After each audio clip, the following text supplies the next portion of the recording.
Tapos, Hello. Hello. This is Oh my God. Dr. Christian. This is Doc Andy. Hi. Ay, hello po. Hi. Hi. Andy Medina. Hi. Hello. Kuya, it was so unexpected kasi yung nasa isip ko po talaga is totoong check-up. Kisses. Kumusta ka? Oh my God! Ang ganda mo po! Thank you naman. Nung na-realize ko po na, oh my gosh, hindi sila doktor lang.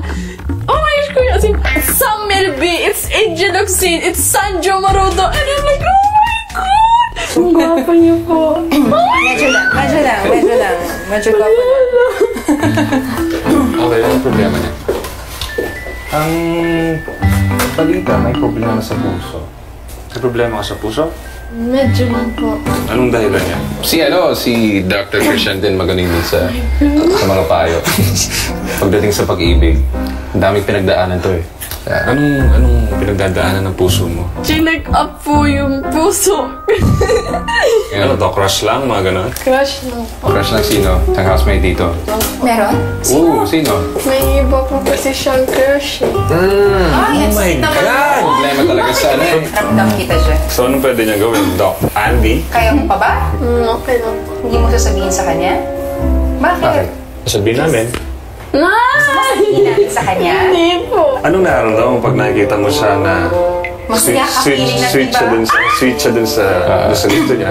Okay na lang. Basta Masaya happy siya. Ayaw mo agawin? Paano magiging third party siya? Ganun? Oo, third party. Ano, gusto mo na ba third party ka forever? O, gusto mo i-flames natin?